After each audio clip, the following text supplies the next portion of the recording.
Welcome to the Lakefront Radio Show, broadcasting from Atlanta, Georgia, where high-profile lake and waterfront professionals from across the nation are interviewed. Now, here are the hosts of the show, Chuck and Mary Thompson. How you guys doing today? Hey, we're doing great for a Friday. It's another beautiful day in Atlanta. Is it every day Friday for you guys? Pretty much. Oh, yeah. Pretty much. Yeah, we don't believe in any other day of the week. Hey, did you happen to catch that show last night, Dangerous Crossing, about cruise ships going along the Columbia River? No. That was. I have to work. You guys had time for TV? It didn't come on until 11 o'clock. You mean you had to wake up? A very interesting show, and it dovetails perfectly into our guest today. We are very happy to have Captain Larry Walker, United States Coast Guard licensed navigator, who owns Worldwide Marine Training, and he has cruised many of the major water bodies and intracoastal waterways, including the Panama Canal, U.S. Virgin Islands, Pacific and Atlantic Oceans, Mississippi River, the 5 Great Lakes, Bahamas, and Bermuda. He is also the navigation expert on BoatUS.com's website under the Ask the Expert resource set pages. Good afternoon, Larry. Good afternoon. How are you doing? Pretty good. How about you? Just doing great. Well, welcome to our show. We're glad to have you here today. I appreciate that. Larry? Yep. I've got to say you have a very impressive resume. Well, thank you very much. How did you get started in the whole boating scene? What piqued your interest? Were you quite young when you got interested in all of this? Well, actually, Mary, I'm still young. Of course you are. Of course you are. Well, we didn't really do too much with that when I was a kid, except we would rent rowboats for $3.50 a day and go out flounder fishing. This was on the Barnegat Bay in New Jersey. And then I went in the Navy for 4 years. I had nothing whatever to do with navigation. While I was aboard ship, I was in engineering. Ah. In fact, I was what they call a snipe, which I think Chuck was also. Yes. Oh, my gosh. Yeah, down below decks. And so then once I got out, I went to college and worked and eventually went into business, and I started making money into boating. What did you major in? I majored in accounting for a Bachelor of Science and then marketing for an MBA. Okay. And once I started making money, and while I was doing that, and as I was working up to that, I had a group of sales reps that sold to me, and those guys, father and son team, they were avid boaters, so I was out with them on their boats a lot. And boy, the bug bit me, and that's it. Wow. It's been ever since. Very cool. Did you start out with any particular boats that you preferred? Well, when I started out, I primarily was a power boater. Mm-hmm. And I've had about, 9 or 11 boats. I can't remember, something like that. I feel better. And but I live in the sailing capital of North Carolina, and I have for a little over 10 years. So I've done a lot of sailing, quite a bit of sailing. So I'm about 60-40 in favor of power boats still. But one day I might be 50-50 power and sail. I don't know. Yeah. That's unusual. Most people that, speaking for myself now, that like power boats, find it a little difficult to rationalize with sailboaters. Well, I'm not the first. You're not the first person that said I was unusual. Well, I'm still going back to the idea that you were a snipe, and so was Chuck. That's pretty cool. Larry, I was going to save this question to the very last question of the show, but now that I know that you were a snipe, I've got to ask you right now. You have more respect for me, don't you? You bet I do. But the answer to this next question is really going to determine how high up the ladder I put you. Are you a Polywog or are you a Shellback? Oh, you got to know I'm a Shellback. All right, course. my hero. A Shellback from 1970. Okay. How about you? It would have been 67. Oh, he beat you. Oh, that would make you the senior Shellback. That's right. Oh. And I tried to find my card before I went through a bunch of stuff today. Before I came down, I wanted my laminated card. I wanted to bring it down.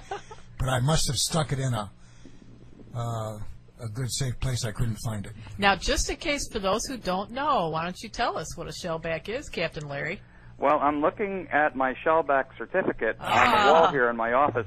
It's a big one, like about 15 by 18 or something. Oh, wow. And the Shellback and Polywog issue has to do with crossing the equator. That's right. And it's a tradition that goes way back even before the U.S. Navy. And when you cross the equator, you become a shellback. And before that, you're a polywog. Yep. So during the day, there's a big initiation. It's an all-day thing. And the worst initiation you've probably ever gone through in your life. Wasn't as bad as boot camp. Oh, it was for me. So what happens? What's this initiation? Well, what happens is, first of all, it's to the best of my knowledge, it's the only time that a commanding officer of a U.S. Navy vessel voluntarily turns over command of the ship to somebody else. That's right. And who takes over the ship is King Neptune, who is the senior-most shellback on board. Not meaning in rank, but senior most by who crossed the equator the furthest back in time.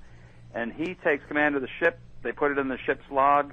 They fly the Jolly Roger. That's the only time I believe the Navy ever does that, which is the skull and crossbones. Uh-huh. And then all day long, the people who have crossed the equator once before, they get to initiate you. So you're on your hands and knees from the time you wake up in the morning. You're crawling around on the deck. They're whacking you in the hind end with short pieces of fire hose. And then you get to go to through a whole bunch of activities, including the royal barber, the royal dentist, the royal doctor, and royal anything else they can think of. And don't forget the royal golden Buddha. Oh, yeah, Kissing kissing the the Buddha's baby's belly. Yeah. Ooh. What they do is they take the guy with the biggest stomach who's been a shellback before, and they put black axle grease all over his belly, and then they push your face into it. But when you go to the royal barber, he might chop off one eyebrow and half of your mustache and take a big chunk out of the front of your hair. And then when you go to the royal dentist, he'll put a funnel in your mouth, and he can pour anything into that funnel he feels like. He'll put eggs with the eggshells, vinegar, you name it. And so it's all that kind of stuff. And then we have a beauty contest, and each division on the ship has to dress up some guy as a woman. This was before Don't Ask, Don't Tell, by the way. And when Chuck and I were in the Navy, it was don't even think about it. That's right. No telling anything. Did you have to wear your dress blues? No, we didn't have to wear our dress blues, but the chiefs had to wear T-shirts and ties and dance with each other. That was pretty good. Well, we had to wear dress blues. It was pretty hot. Oh no, we didn't wear our dress blues. We were in our dungarees, the old-fashioned bell-bottom dungarees. Yeah. And then at the end, when it's all done, you have a big cookout outside, and everybody's real happy about it. But your hair looks bad. Oh yes.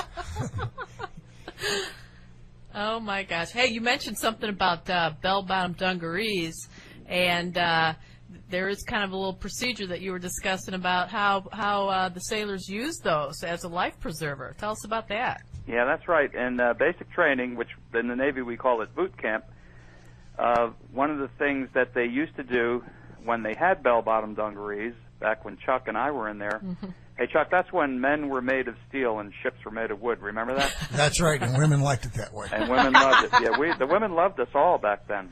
Of course. Chuck's still wearing those dungarees right now. Yeah, honey. Yeah. In honor.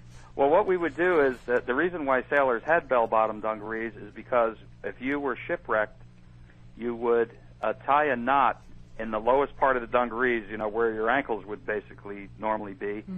You'd have the dungarees off, and they would be wet. And what you would do is you'd flip them up over your head, filling them with air, because when they were wet, they would hold air. And then you would put your arms through the crotch of them, basically, and then behind you, you would have two air-filled legs of these dungarees, and that's how you would float around.